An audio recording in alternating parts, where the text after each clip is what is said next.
Good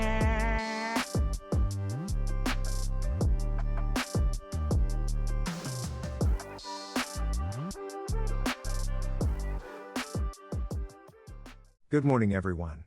Thanks for tuning in. Today my beautiful wife April comes along for a fun-filled day of corn harvest. Watch as I teach her how to drive the grain cart. April gets more than she bargains for when I put the drone up when she wanted some privacy. Keep it right here for another episode of Young Brothers Farms. Corn Harvest 2019.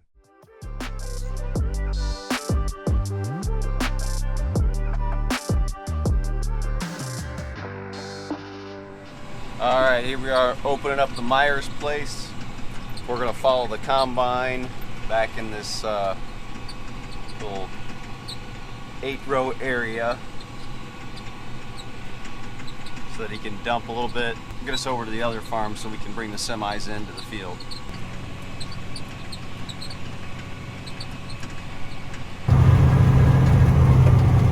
I had to make a path for the semi so I can take it back in here. Work off way back in the backfield. We're just following the combine back in. I'll turn the semi around and we'll get started on the Myers place. We got the end rows worked off here on this side. We got a semi back here now. So now it's time to follow them back into the woods area. We'll work that off. The harvest is in full swing. Maybe you've seen some big machines out and about, and maybe you've noticed they don't all look the same. You may be wondering, what's the deal with that?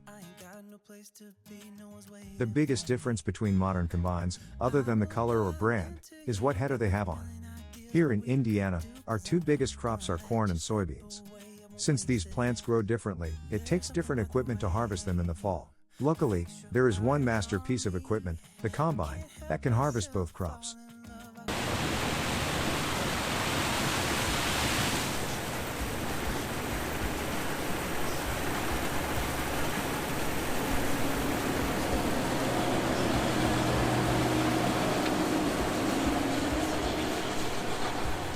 However, it needs different attachments to get the job done right. These attachments are called heads or headers. You can think of it kind of like vacuum cleaner attachments. The corn head looks like it has long, witchy fingers, very fitting for Halloween. These fingers reach in between the rows of corn. At the base of the fingers, there are rollers that cut and pull down the stalk, and chains that break the ear of corn off the stalk. After that, augers will rotate and feed the corn into the combine itself. The combine doesn't stop there though. Once the plant is cut down and the material is inside the combine, there is still sorting to do. When crops are in the field, corn is on a cob and is surrounded by husks. Soybeans are inside of a pod. The combine has to detach these seeds from the other plant material and collect it all in one place. All of the extra plant material will be deposited back on the field, using a spreader in the back of the combine. This helps give the soil extra cover and protection from erosion.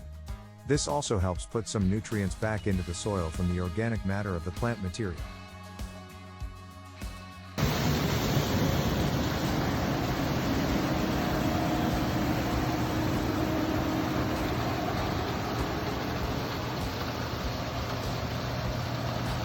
Once the grain is collected, it is temporarily stored in the grain tank of the combine. In the video, you can see that the tank is fairly full. When the tank looks full, another farmer will drive alongside the combine with a tractor and a grain cart. The combine will then use an auger to deposit the grain into the cart. When this happens, the combine doesn't have to stop harvesting.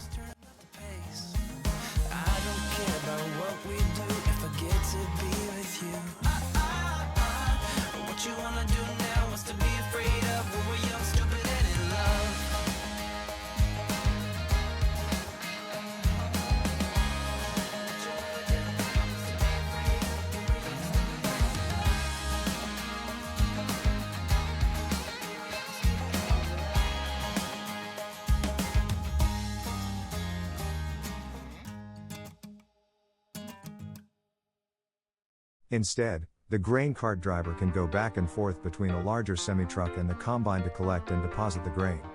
This saves lots of time. What's wrong, honey? It smells awful! Can't breathe out here.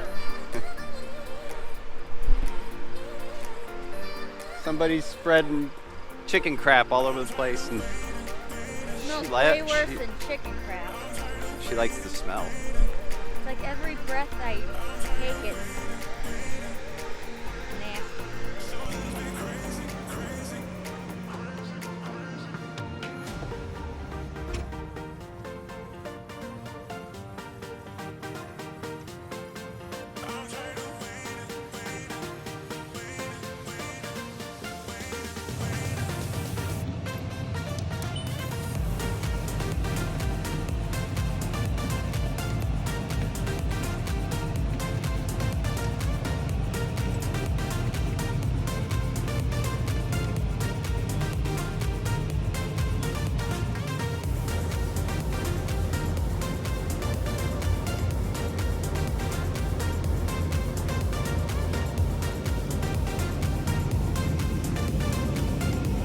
That's done, right? The gas is up there. Well, I can't do that. This is the gas. You don't have to put the gas at the same time. So let off the clutch and just a little bit of gas. There you go. Like a car? Yep. That's good. That's good on gas. See? No, let off the clutch? Yep, let off the clutch, leave it off. Leave off the clutch. Now just switch gears. You want to get up to no faster than 10. So there you are at 10. Run your clutch? Nope.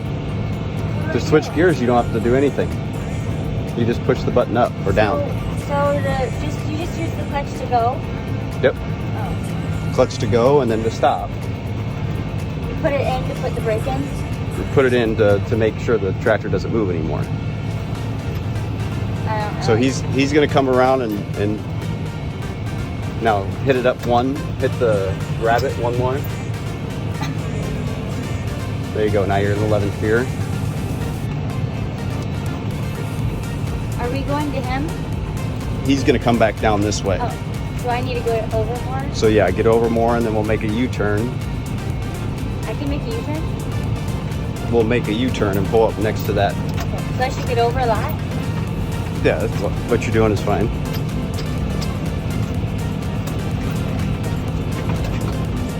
All right, now straighten it out.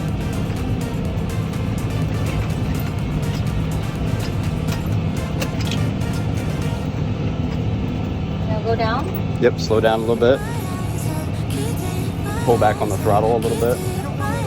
Just no, that's your throttle. There you go. Not all the way down, like halfway. Now turn it that way. Crank it? Yep.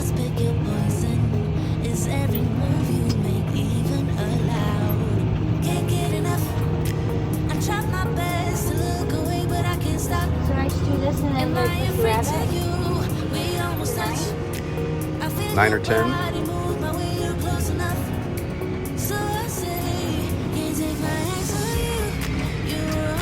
I need to hold on to this guy? Nope. That's really not very hard.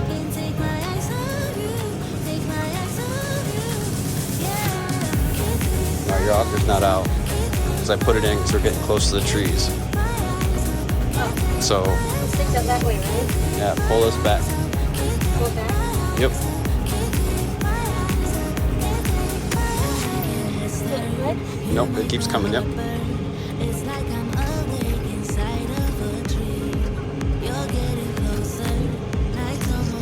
There you go, it's locked into place. Push that button back forward.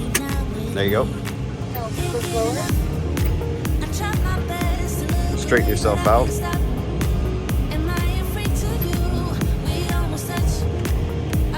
We're gonna pull up next to the semi.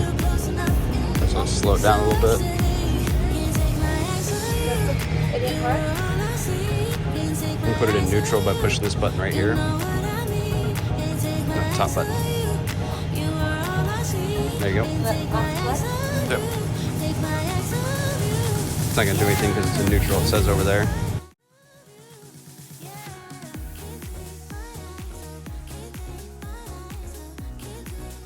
To all the other farmer wives, if your husband has a drone, don't go into the cornfield to use the restroom.